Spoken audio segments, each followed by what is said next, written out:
Hello and welcome to a new interview from MinnMax. MinnMax is a Patreon about games, friends, and getting better. I'm Ben Hansen. Thanks for being here.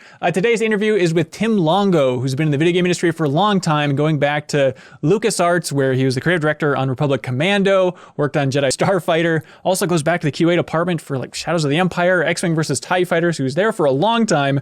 Has an interesting path through the industry, eventually working his way over to Crystal Dynamics, where he was the creative director and then head of the franchise for Tomb Raider, working on the reboot from 2013. Worked there for a while. Then he went back to Lucas, worked on Star Wars First Assault, which was an unreleased first-person shooter Star Wars game that was kind of a test case for Battlefront 3. Then he joined 343 and he worked on Halo 5 and was the creative director for Halo Infinite, before leaving and now becoming a consultant. But specifically, what's interesting probably to our audience is Tim Longo, obviously his career is interesting, but he also has a podcast with Brett Duville, another developer, called Dev Game Club, which has the same origins as MinnMax's The Deepest Dive, which is our Game Club series, but they put us to shame. They have covered so many amazing games on the Dev Game Club podcast: Final Fantasy IX, Day of the Tentacle, Super Metroid, Link to the Past, Half-Life, Super Mario 64, God of War, GTA 3, Civ 3. We both did Chrono Trigger last year at like the same time, which is a weird coincidence. So if you like The Deepest Dive from MinnMax, you'd probably enjoy the Dev Game Club podcast. A lot of insight, and it's just fun to hear developers' take on these classic games. So definitely check out Dev Game Club. And check out the rest of this interview. He talks about, his thoughts on the industry's push towards living games. He talks about the direction he was hoping to take Tomb Raider with the reboot and lessons he learned along the way. He talks about the importance of hiking and his journey where he was a wilderness park ranger for a little bit. So it's an interesting discussion. And if you want to unlock the podcast version of this interview, all of our other interviews, the podcast version of The Deepest Dive, which is our Game Club series, a bunch of other stuff, you can support MinnMax on Patreon at patreon.com/MinnMax with 2 N's. We'd appreciate the support. And now, without further ado, here's Tim Longo. Tim Longo, welcome to MinnMax, sir. Thank you. Thank you for having me. Appreciate it. Yeah, it's an honor to have you. Technically, we podcasted together before, years ago, I think on the Game Informer Show podcast. You were calling in to talk about Halo 5 back then, but it's been a while, man. Yeah, yep. And I think I might have been on for Tomb Raider reboot as well, back in the way back. Yeah. But I don't remember if you were on that or not. But yeah, it was. Yeah, so it's good to be back and see you. Yeah, I don't think I was on that one, but I have such a weird connection to that Tomb Raider reboot with my time at Game Informer, because I started there in December of 2010, and that was like my first big industry secret. As I remember Matt Miller pulled me aside, he's like, just so you know, they're rebooting Tomb Raider, and it's on the cover of Game Informer this month, and we need some video help with that. And I was like, oh my God, I can't tell anybody, this is so exciting. But I'd imagine that's just your entire life, is keeping those types of oh my God secrets. I mean, it's become that. It definitely wasn't the plan. I've been lucky to work on big franchises. So, those inherently come with secretive moments, you know what I mean? Or years sometimes. So I think it's just kind of, I'm used to it at this point. But yeah, I'm super lucky. Yeah. Is there one that stands out in your mind for being the toughest secret to keep that's now out there, but you were just like, wanting to scream about it? Wow, let's see. Good question. I feel like,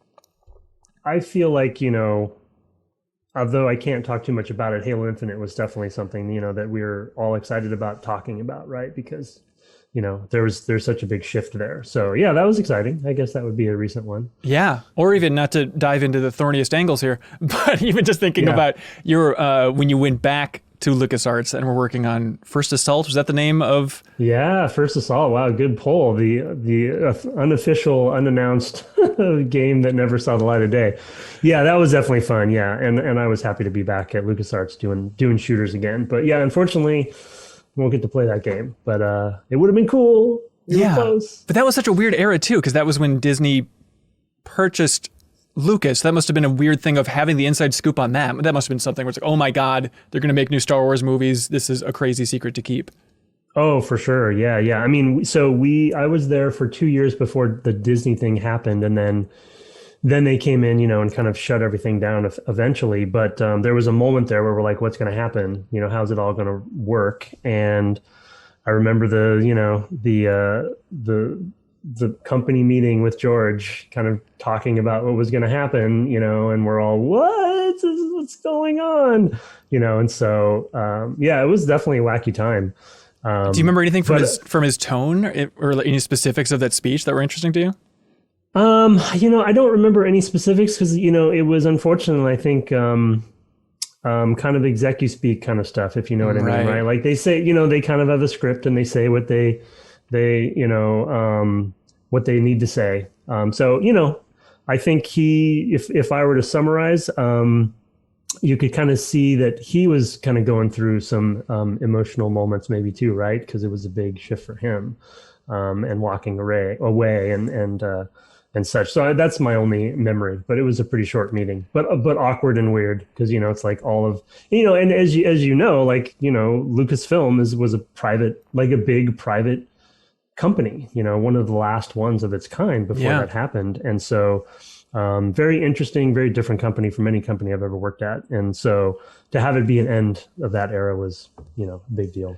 And it must have been a bizarre thing to keep working on First Assault. And was it just then the rising buzz of everybody being like, I don't know if this is going to see the light of day? What is it like to work on a project and just the increasing realization that, like, is this thing going to get out there in any way?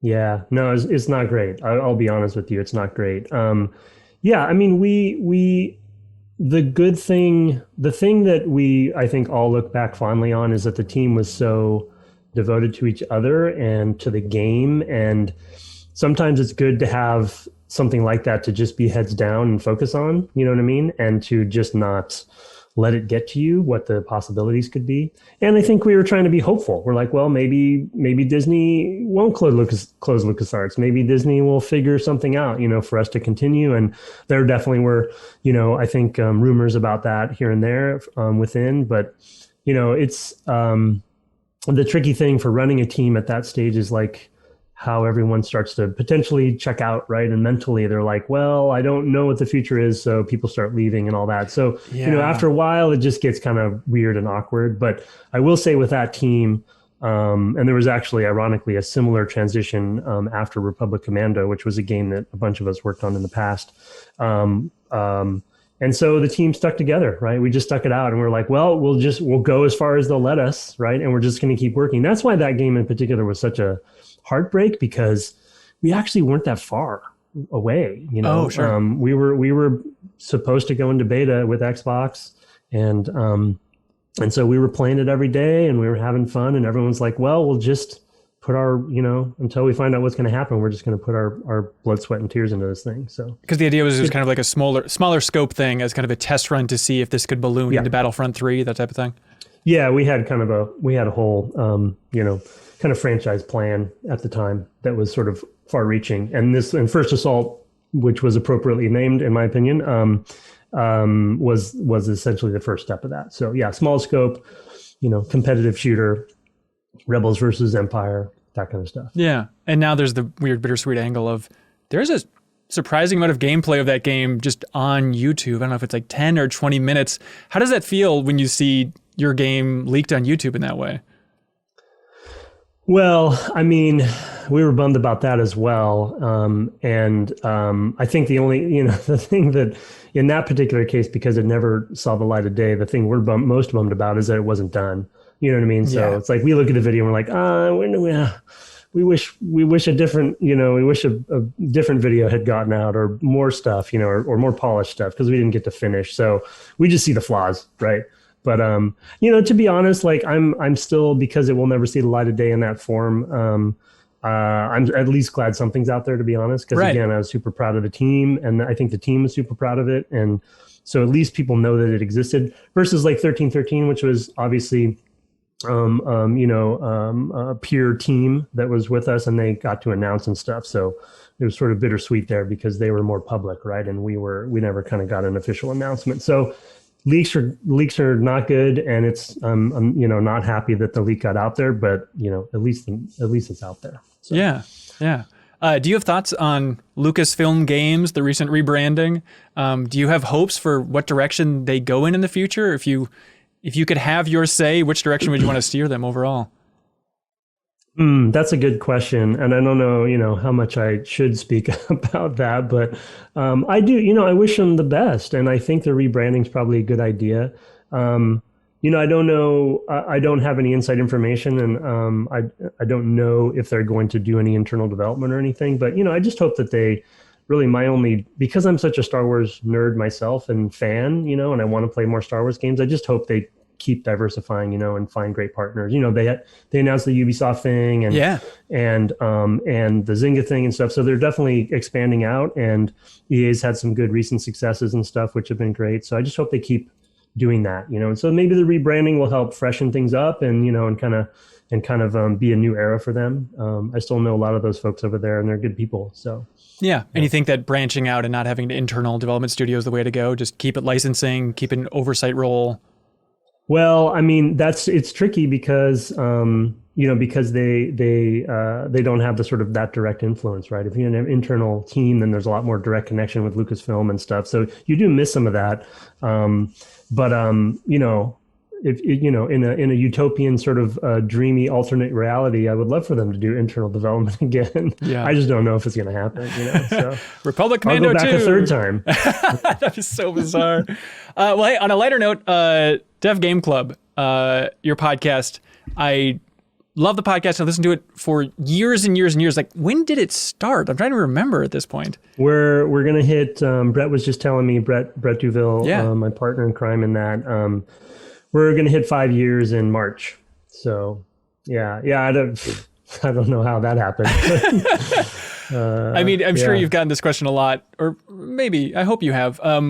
Why are you doing it? Why are you going back and playing all these old games? What are you looking for? Are you trying to like scratch an itch and come up with the unified theory of game design, or what's going on in your mind? I don't know. You know, I've talked about this on the podcast before, and so the original influence was actually Rebel FM, which is another podcast, and they used to do a game club kind of book club kind of style thing with, you know, their favorite games basically, and one of my original goals and thoughts on it was really just there wasn't a lot of developer centric podcasts out there, right? Where there's a lot of great like all of yours and you know, Rebel FM, DLC, all of those. Yeah, I know. You know, there's a lot of good content out there from the journalistic perspective, right? And people who love games and are, you know, big fans of games and, you know, geeks in and of themselves. But I feel like, I don't know, I felt like looking back at older games and playing them and analyzing them and getting super geeky. And like we spent 7-8 weeks on just Ocarina of Time recently. Awesome. You know, and it's super fun. Like we're doing it literally as a hobby. We have no ads, we know nothing, right? We're just doing it for ourselves and for fun. And I just wanted a space that we could just do what we wanted to and get into the nitty gritty of things. Because I love talking game design and game development, and I will talk about it forever. And so I guess it was just an excuse to scratch that itch to your question of like, well, let's just spend an inordinate amount of time talking about one game and playing it, and, you know, in kind of a book club style, which I love that format from Rebel FM. So, but again, from a developer's perspective, how do developers look at old games and see, because we were all influenced by all these games, right? Whether we admit it or not. And what do we take from them? And it's been really interesting to go back and play these old games myself. In many cases, some cases I haven't played them at all or haven't played them for a long time. And now 25 years into my career, I'm like looking at Ocarina of Time in a whole new light, you know, and like how revelatory it really was, just as an example. So yeah, it's been fun. I don't, you know, but I mean, in a one sentence, as you can see, as I'm babbling on, in a one sentence, like I don't know why we do it. It's just a fun thing to sort of be academic about stuff, you know? Yeah, there's so many angles that are fascinating to it, but I love that it goes back to Rebel FM. I mean, for us, we do something called the Deepest Dive, which is game clubs, and I started doing that at Game Informer too. And that comes from 1UP FM, like the show precursor to that. I was like, oh, I love those game clubs. I remember them playing Shadow of the Colossus and thinking like, this is the best format to talk about with games. And it was frustrating that more bigger outlets weren't doing that. So I tried doing it at Game Informer and now bringing it over to MinnMax as well, just because everybody is just so quick, got to move on, bigger headlines, but it's like, no. We need to actually sit down and talk about what the developers are doing here. There's so many interesting details that are going beyond one tweet. You know, we just wrapped up one on Cyberpunk 2077, and there's a lot of faults in that game, a lot of things to talk about with the way it was released, but it just was infuriating in some ways to be like, hey, there's actually a game here, everybody. Like, we can talk about details within the gameplay and what the developers have been working on for the last 5 years instead of just, boy, management sucks, huh? It's like, yes, but there's more than that. There's plenty underneath here.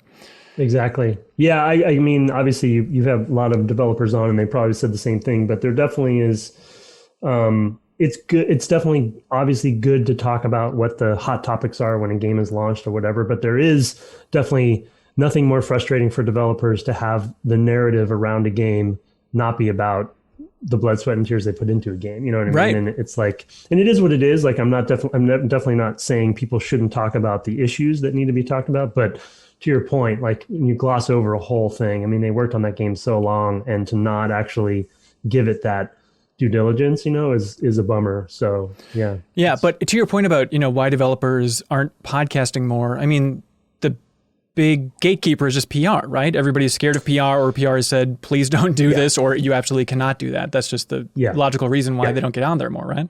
Yeah, absolutely. And that's actually one of the reasons why I wanted to focus on older games for this one, because it definitely takes us, and for those who listen to the podcast, they know that occasionally people will suggest we play modern games and kind of go deep into them.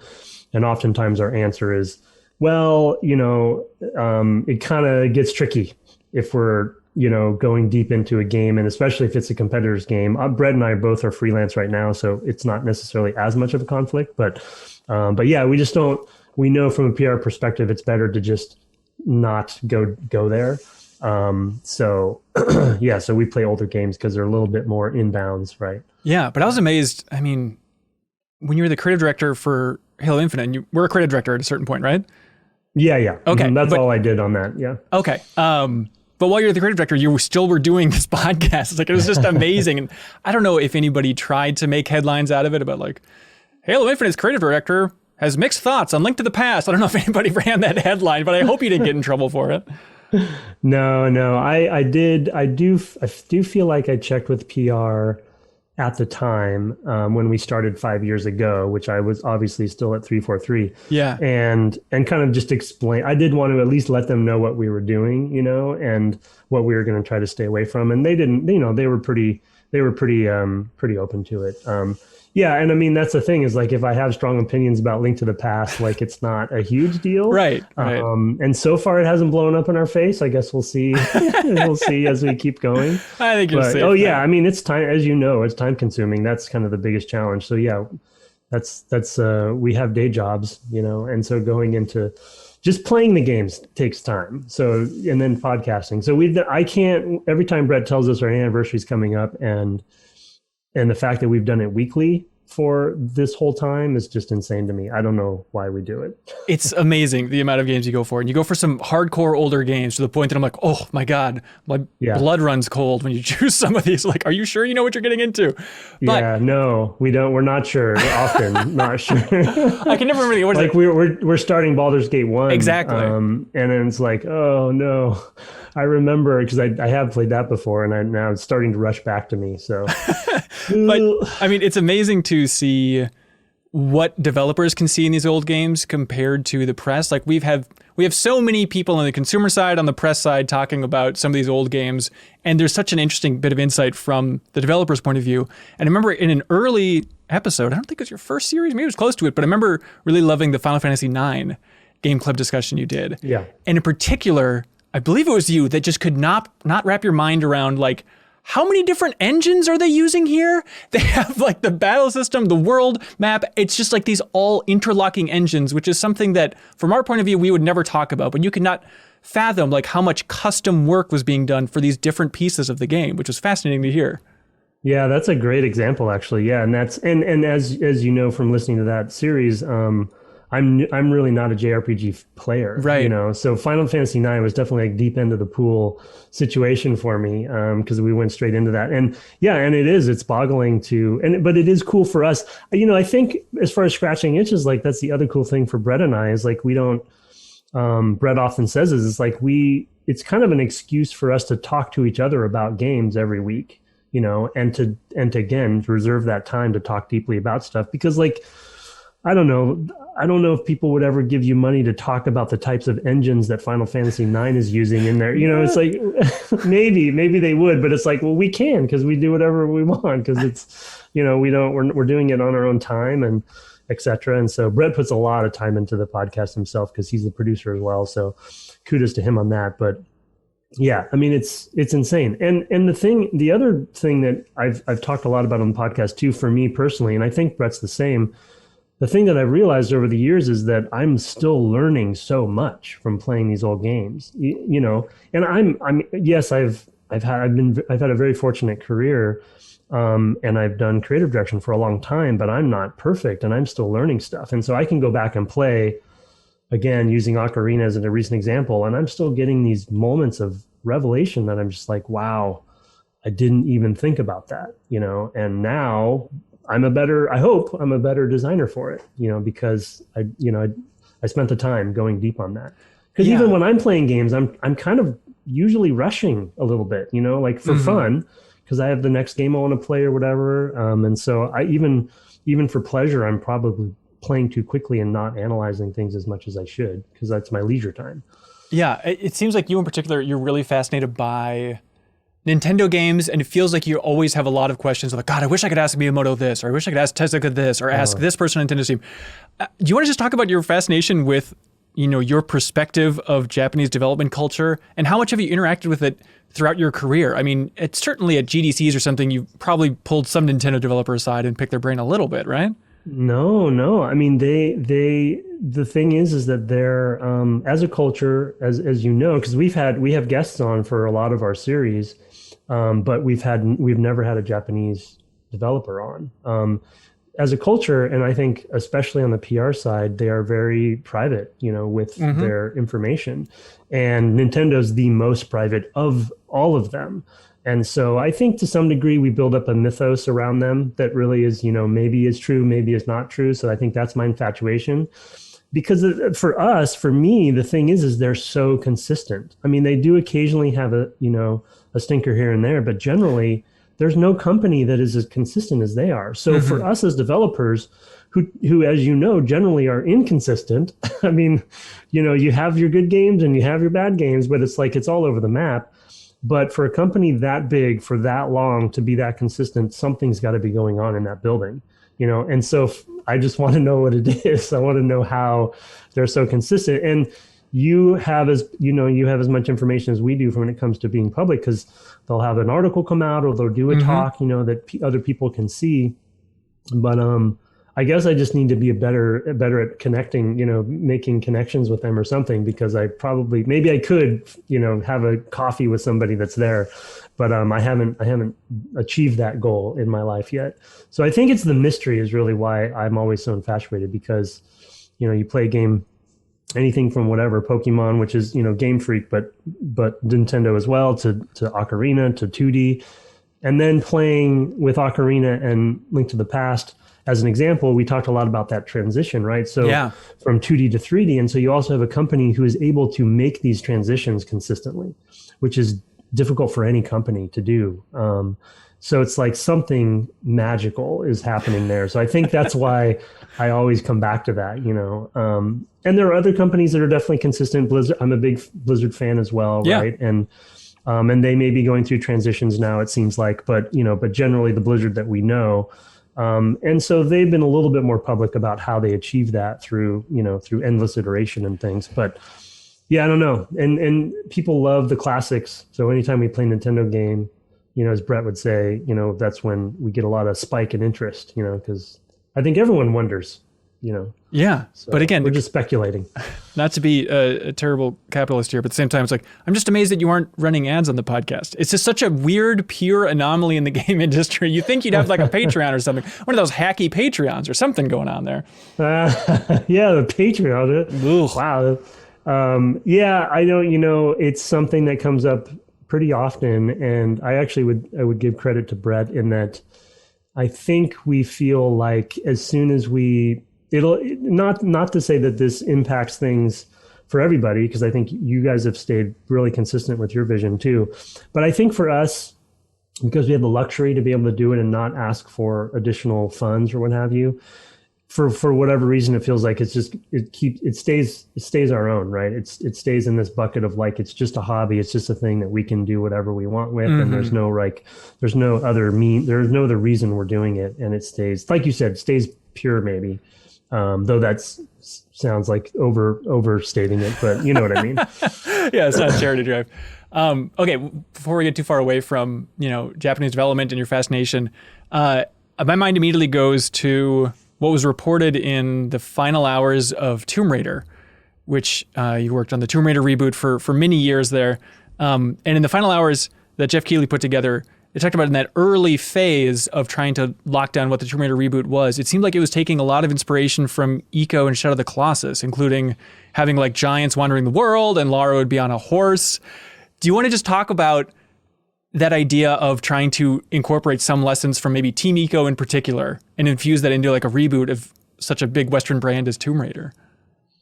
Yeah, I think, I was actually recently talking to another ironically interview that the topic was solitude in game design. And it ended up being a pretty cool topic for me to talk about because I'm a big backpacker and stuff, and I love being out in the wilderness by myself. And those games, Ico obviously is a very specific thing with Yorda, but generally they're games that feel very much about solitude, right? About being out on your own in this vast wilderness. And to me, that was a big core of Tomb Raider. And so, yes, I and am I obsessed with those games and still am? Yes. And as many of us are, right? But it felt like to me at the time, there were a lot of correlations there that would make sense for Tomb Raider, right? If we were going to look at Tomb Raider through a new lens and reboot it, then let's push in these directions. And, being out on the plains with, in Shadow of the Colossus, feeling like you're exploring these ancient places and finding these old temples and having these larger than life, experiences with the bosses and stuff, felt very Tomb Raider at the time. So I feel like it wasn't that much of a stretch for me to get there. And yes, I'm a fanboy about it anyway, so I can see that probably where it's coming from.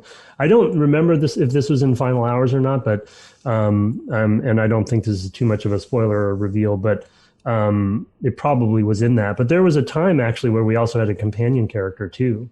That Lara was going to have, coming around, and you'd have to protect and stuff in a Yorda kind of way. That was pre-horse. So we were dabbling with a lot of different things.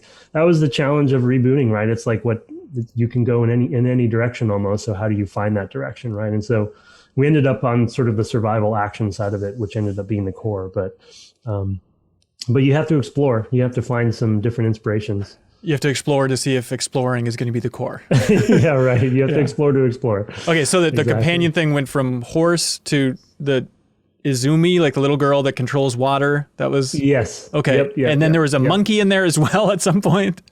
Oh, the monkey. I don't remember the monkey. Was that in final? In final hours, they said there was a monkey, but who knows if that was just one person's perspective. I don't remember the monkey. It could have been. It could have been. My memory's terrible anyway. But yeah. So, what is that like to be within a big company like Crystal? And not that you're the lone champion for saying let's look to Team Ico, but what is it like to try and infuse more of that artistic, subdued loneliness into a AAA production versus the needs of a company to actually stay afloat? Well, I mean, it's very challenging, for sure, especially with, arguably one of, at the time, IDOS and then Square's one of their bigger franchises, at least Western franchises of Tomb Raider, and you're rebooting. So yeah, I mean, as you can see from the final product, I think ultimately what did win out was something that was a little more marketable and more sort of mainstream, if you will. And so, and I think lessons learned for me, especially in that pre-production process, were making sure that I don't dig my heels in at the wrong times on the wrong things.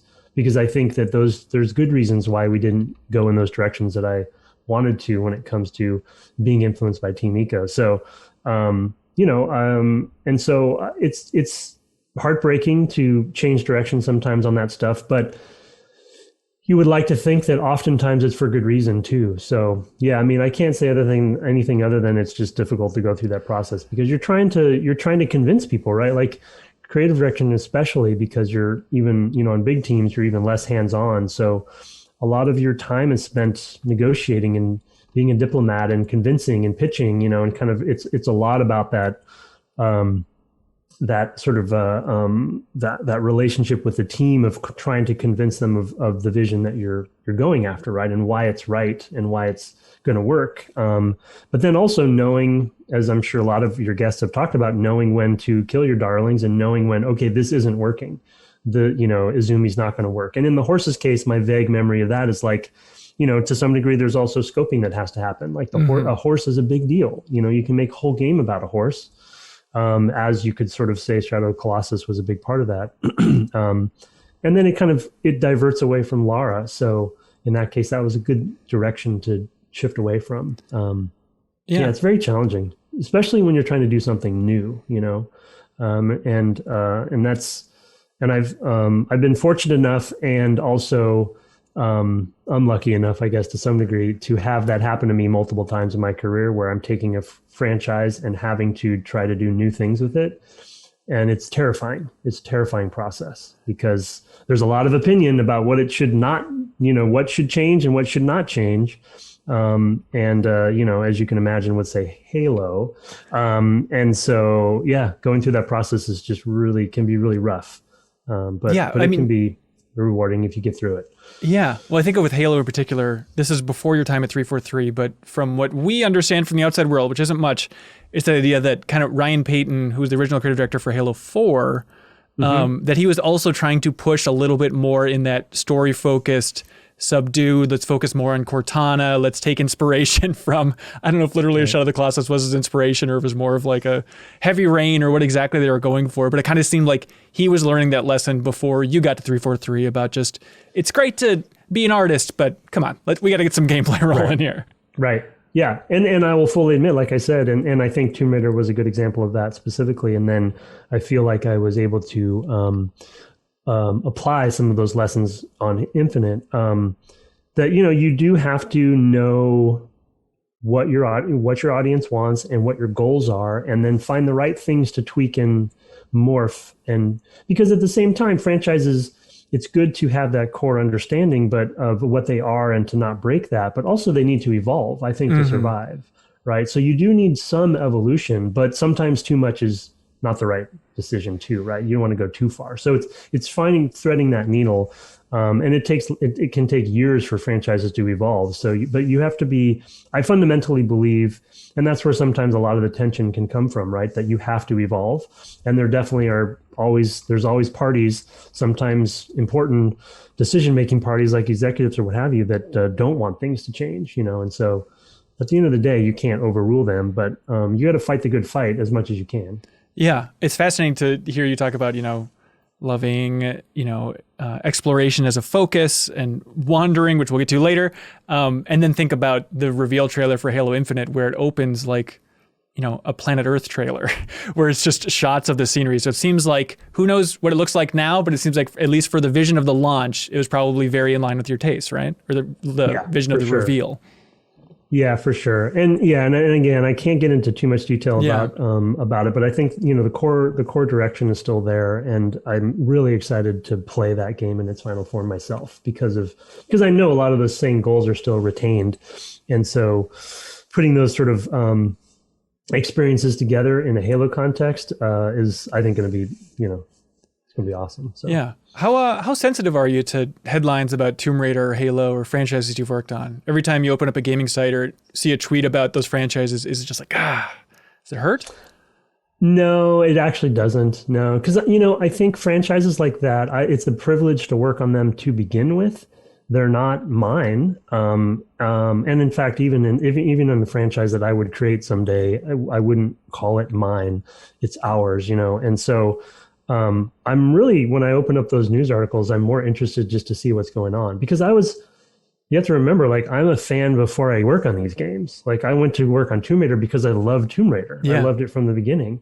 And same with Halo. Halo changed, as a first person shooter developer, Halo changed my life. So it was a privilege to work on it. So, and the teams, I have so much respect for the teams who are there. So I just kind of want to see how they're doing, to be honest, so, but there's no like frustration or what could have been, should have been kind of, things in my head. 'Cause I don't know. I would like to think that I try to be pretty zen about that stuff and just move forward. It's like, well, time to move on, and I wish them the best, and I can't wait to play it. And that was the case, in both cases. So yeah. How do you feel about your career kind of steering you in the direction where now you are not the reboot guy, but kind of the upholding the legacy developer? That's kind of your defining thing if you had to boil down your entire career. Yeah, it is weird. It's actually, yeah, in some private conversations, it's come up a few times recently, and I am having to sort of come to terms and think about that a little bit more than usual. And I don't mind it, because one of the things that I identify myself as is an enormous geek and lover of things, as Jeff Kanata would say. I love loving things, and it's like, it's the sort of childhood fantasy of being able to work on these things to begin with. Like me working on a Star Wars game, let alone multiple Star Wars games, blows my mind, So I really don't mind working with other people's properties. And if that's what I feel like if that's the worst thing that I'm pigeonholed with in my career, then that's not too bad, because I love these franchises, and if I get to work on another big franchise that somebody else wants me to work on, and we get to look at it in different ways, then I'd be up for it. And I think every time I go through it, I learn something new about that process, because it is as you can imagine, it's a very unique process, because you have this foundational aspect of the franchise that you have to kind of try to figure out what to keep and what to throw away. And like we said earlier, like what the right things are. So I keep learning more and more about how to do that, I think, over time. So I would never say I'm an expert in it, but I've had the luxury of doing it multiple times, or attempting to do it multiple times. And so it gives me maybe a leg up on others, but I'm still learning for sure. Yeah. It's terrifying. Like I said earlier, it is completely terrifying to go through that process, because, and also because I'm a fan, I know and I don't know everything that the fans feel, but I can relate to the fans, right? So when, to just lean into some of the controversies here and there, yes, it was my final call to put Sprint in Halo. It's like blow up everything, everything blows up around that. And it's like, and I'm trying to push things forward, but also you can hear the fans, like some fans cringing at that, right? So it's like, how do you work with that, being a fan and then feeling like you're betraying some of those fans? So yeah, it's a very wacky thing. What have you learned? You say you're still learning, but what are the big lessons you've learned maybe on the recent end of things about the right way to, because all of entertainment now is trying to create the Lego sequel, as they call it, right? The thing that, okay, it's tying back into the fans, moving things forward. Like, do you have big takeaways or just big lessons that you learned over time on that front of how to do it right? Well, no, I don't know if I have the book written on how to do it right, but I think, if I were to boil it down to my first big lesson that I feel like I keep learning but not listening to, is that you see signs about the tension points. And now I'm going to get in a little bit into DGC geeky academic speak. Please. So I hope it's okay for your audience. Buckle up. But you see signs about the tension points in the design early. You often do. And I need to be better at reading those signs and listening to those signs and then reacting to those tension points earlier. And I can't talk about, obviously, recent examples legally, but like we did talk a little about Tomb Raider because some of that stuff was public. But so when it comes to like Izumi or the horse or having some Colossus style things, like you can kind of feel, you got to read the room about how the reception of that's going to be both internally and externally, whether it's like focus test or something. And there is a fine art to deciphering those tension points, because people generally aren't as open with their opinions as you would like them to be, or blunt. And so you kind of got to read the room and figure out, okay, I don't think that's going to fly. So it's better to find something that has a good synergistic relationship with what the company wants to do and innovate in that direction, rather than just beating a dead horse and kind of like digging your heels in on something. So it's a creative person's nightmare situation, right? Because you want, well, it's like you brought up with Ryan, which I know Ryan some myself, and it's like, how do you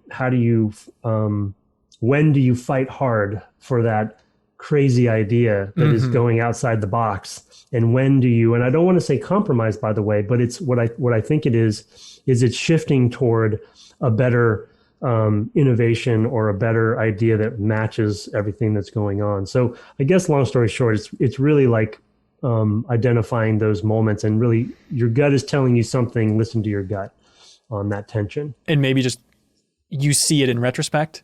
I mean, is that just the clear example is, your gut was telling you something, but your gut's probably telling you 30 things. And now just the one stands out because you realize the end result.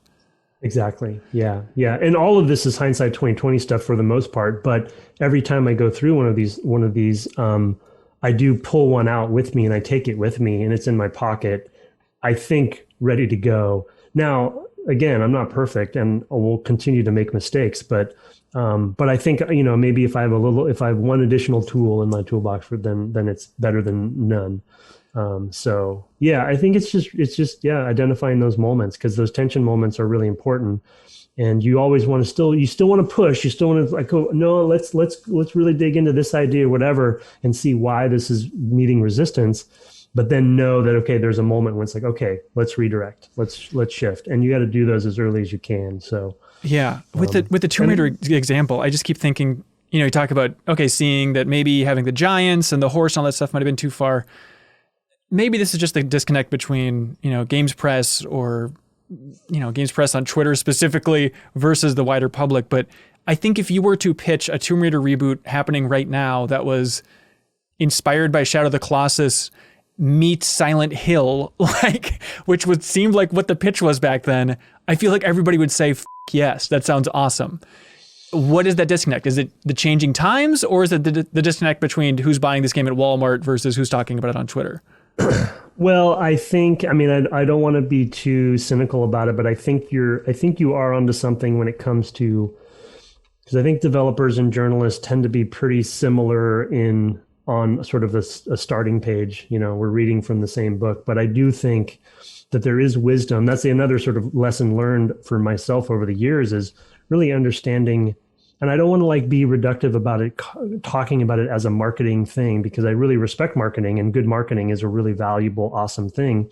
But there is something to be said about knowing the audience and knowing how to go after them, and what the right amount of Silent Hill and Shadow of Colossus is, but not too much of those two things, And so, because there's the old, whatever Ford quote is, they don't, if they would have asked, I would have built a faster horse, blah, blah, blah, which apparently I found out later, he wasn't the one that quoted that. Right. But anyway, so we actually use that quote a lot because everyone comes at you saying like, oh, the audience isn't going to want this, it's like, well, how do you know that? Mm-hmm. So there's that constant debate, but I do think, you can go too far, and I think to your point, I know you're being using the Walmart example is also reductive, but there is some wisdom to that Tomb Raider specifically is a big franchise. You don't want to push too many people away with being too artsy with it, and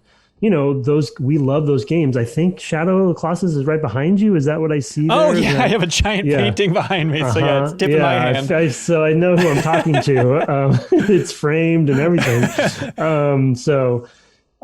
But is that a breakout blockbuster situation, for Square Enix? Probably not. That's the harsh truth of it.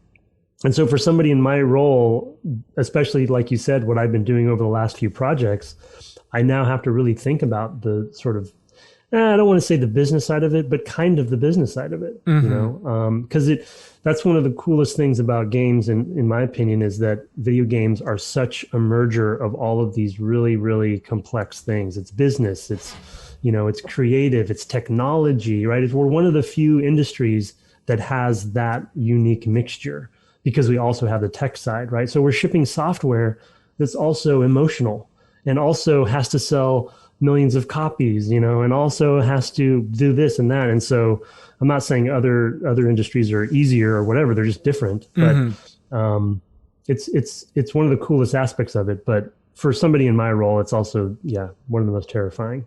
Yeah, So. I know you played the old God of War for Dev Game Club, but from the outside perspective, you must have been fascinated looking at God of War from 2018 and just how much they pulled off successfully with that reboot, where that seems like one of those things on paper the fans should have been outraged, and I think there's a tiny sliver that still are, but the fact that it's just like agreed upon that, this is God of War now, is a miracle that happened. Yeah, I think that's a really good example of the team sticking to their guns in certain things, and probably I haven't looked at a lot of the deep, understanding of what they've said about the development, but but also I'm sure there's things that they, also that were maybe going too far that they cut, but I think that's a really good example of giving fans something they didn't know they wanted, right? And I think reading the landscape to some degree, because I think, to be honest, having played the original on the podcast, a fully religiously, just a perfect emulation of that original game for, today's audience, I don't think it would have landed. I think the one they made fit better with sort of the landscape of what games are today. So, but the audience, if you ask a hardcore God of War 1 fan what they want, they wouldn't have said that. Yeah. So sure. I think the team did an amazing job there. It's unbelievable. Since you also played Civ 3, which is such an interesting choice for Dev Game Club, I'm curious how much faith you put in the old Sid Meier model about new Civs being, 1/3 old, 1/3 changed, 1/3 new. A lot. Okay.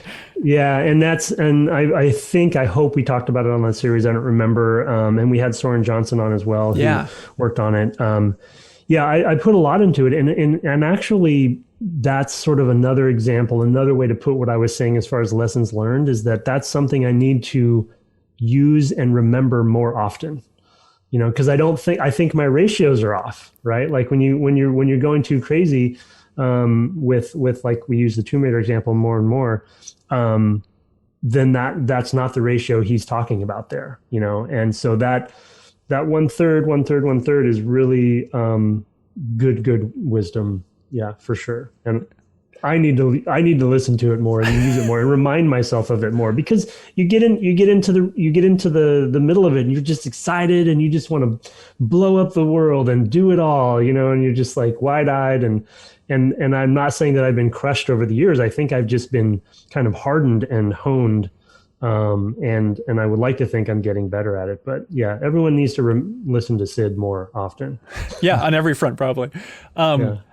It's interesting talking about Tomb Raider. Are you happy with how that game eventually ended up? It's beloved. Looking back on it now, I think that design holds up so well. But the tone you've had is that you wanted so much more, and that it was scaled down to that. But what do you think about that final product?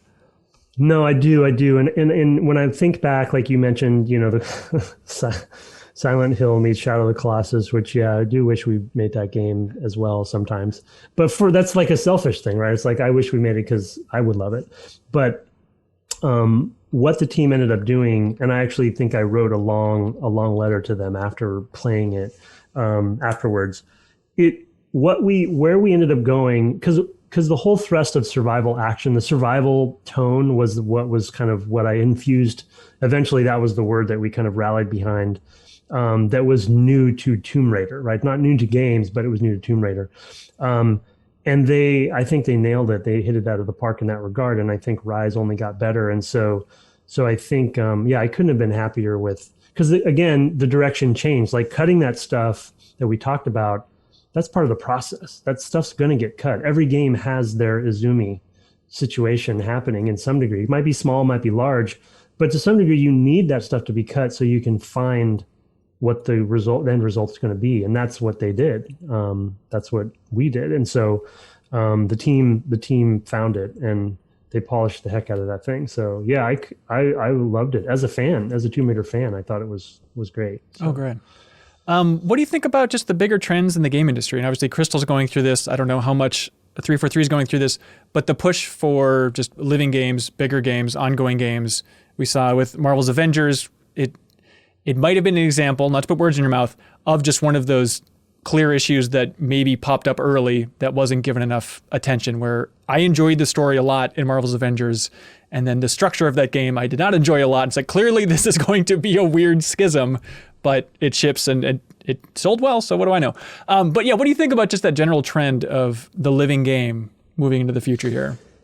Yeah, I mean, as you can imagine, it's a constant topic right now for all of us. I will be fully honest, because I can be right now because I'm freelance and I will say what I want to say, but I'm worried about it, to be honest. I think that trends in general, and, we've had various clear trends over, the 30 plus year, 40 years of whatever, real games. And I think trends tend to dominate for a while, but I would like to think that they kind of settle down and equalize over time. And I'm worried that we're kind of right now in the middle of the sort of height of that trend. But I do think that there's shining lights of examples of single player games that can still break out whatever you want to, most of them are Sony first party, to be honest. And so I still am heartened by that fact that those games are doing well, because I'm always going to be the one who says we need a diverse set of experiences in games, and we can't have any one of them dominate. And that's where business comes in, right? The reason that live games are so hot right now is because the business is telling us that. But it will be at a cost if we let it overtake, because finely crafted narrative experiences will take a backseat potentially, or whatever. And so it'll ebb and flow, I think, and they'll probably normalize at some point, I hope. And I would like to be a part of being, somebody who's vocal about that if I can.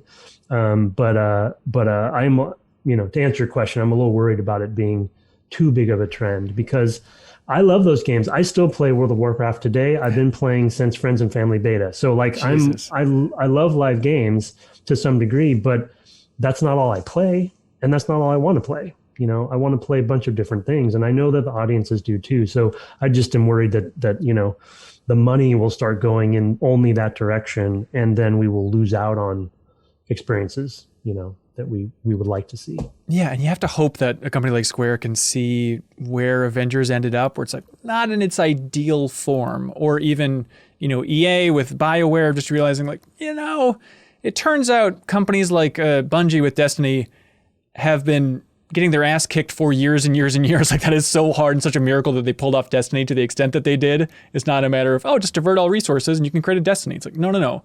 You're signing up to get on a treadmill that never ends, like the one Bungie's on now. Yeah, exactly. Yeah. And that's the other thing. I mean, again, another trend I'd offer is like, mobile gaming or Facebook gaming, right? Yeah. You would probably remember that, right? Or and that was very much similar, like you said, where it's like, okay, here's where the money's going. Everyone jumps on, thinks that it's easy to do because it's the trend, and we just throw bodies at it.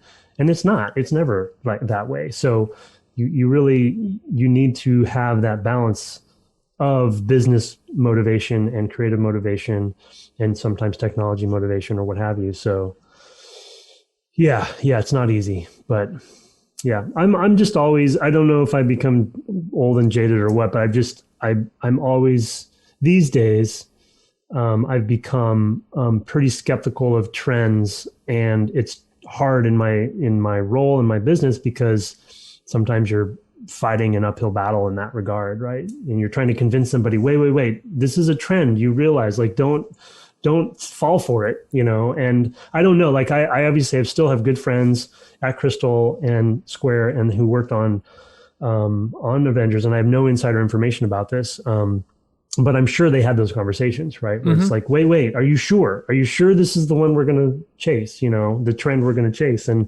I can't imagine those probably were really difficult conversations, Yeah.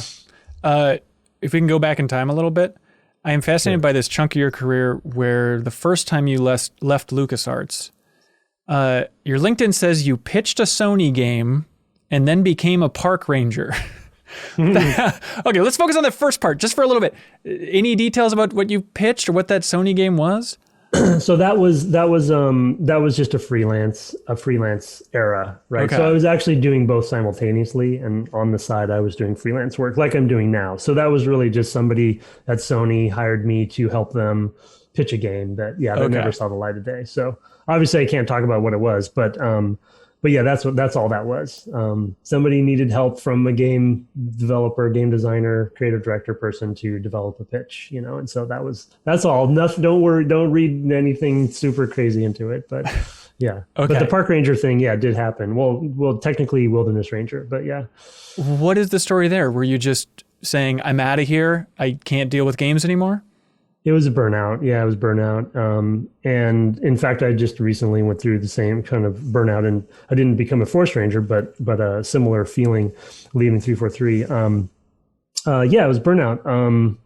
I just felt like I wanted to reboot, and I've always been interested in wilderness and backpacking in general and stuff. And so I've always wanted to be a ranger, and I still do. I maybe go back to it someday. And I just, had an opportunity fall into my lap where I could do it. Yeah, so I took a year off doing that to see how that went, and then, yeah, it was fun. Was it as enlightening as you were hoping? Were you sitting on top of a mountain saying, aha, I get it for the first time in my life? Yeah, somewhat. Yeah, okay. Somewhat. I mean, it's not something you can maybe make a full career supporting your family on. So I think ultimately that's where, but really what ended up happening was I had a good friend, Morgan Gray, who called me from Crystal wanting to know if I wanted to work on Tomb Raider. And so it was very much like they pulled me back in situation because I couldn't turn that down. Because like I said, I was a fan of Tomb Raider. He and I both would play when we were testers, would play Tomb Raider together, in fact. And so we had fond memories. And so I was like, yeah, I want to work on Tomb Raider. That sounds awesome. And then I got there and it's like, oh, they're going to reboot. Oh, okay. So it got more interesting. But yeah, I mean, there are a few times when I'm happier than when I'm in the wilderness backpacking by myself. So that was like a way for me. Maybe I can do that as a job, and so, which people do. So yeah, maybe someday I'll go back to it. Now, if I was, I don't know, writing the book about your life or something, I would say, aha, you tried to reboot your own life. And that started your trend of rebooting all these franchises, man. There you go. That's the tagline, right? He rebooted himself, but he ended up rebooting the franchise or whatever. Yeah. But you kind of burned out again after Halo Infinite. You wanted to get away. Yeah. It's again, and I think I've mentioned this someplace else too. Just kind of like the burnout and the stress, and kind of just coming to a peak. And so, yeah, I took a little bit of time and kind of eased back into it, and I'm doing some freelance work consulting now, but not even full time. So yeah, I've been lucky enough to take a little bit of time. Yeah, but yeah, some stuff brewing that I can't talk about, but hopefully can. Yeah, well, I'll let you know. Okay, well, I know from listening to the podcast that the plans are all over the place, but the All Those Who Wander initiative. You want to talk about how that came about and what that is? Yeah, I knew you were going to ask me about that. Yeah, I wish, to be honest, that it was farther along than it is right now, because it's kind of, I've gotten too busy to really focus on it. Yeah, so originally where it came from was in 2020, I was supposed to be doing the Pacific Crest Trail. For those who don't know, that's literally a backpacking trail that goes from the border of Mexico to the border of Canada, 2,600 miles, and you do it in one summer. And I've been wanting to do it for 30 years. And so I had orchestrated everything around 2020 to be able to do it. We'd save money as a family. I'd taken the time off. I'd left, right, and kind of taken a break. I was like, this is it. I was prepped. I had all the gear and I was trained up and everything. And then COVID hit and I couldn't go. And so literally I'm not kidding, 30 years I've been trying to get this to happen, because there was never a good summer to take off, right? You can't do that in the middle of a game job. So yeah. So it was perfect timing, and then COVID hit, so I couldn't do it. So what I ended up doing, and so on that, my plan was to use that experience to fuel some sort of game project. Because when you're backpacking for 20 to 25 miles a day in rugged terrain, you have a lot of time to think. And so I often think about game stuff when I'm backpacking. And so I wanted a project of some kind. And this is just a personal side, thing, like a artsy project. I probably wouldn't even sell it. And so anyway, I ended up, instead of doing the PCT, I did a shorter trip in the Olympic Mountains near where I live.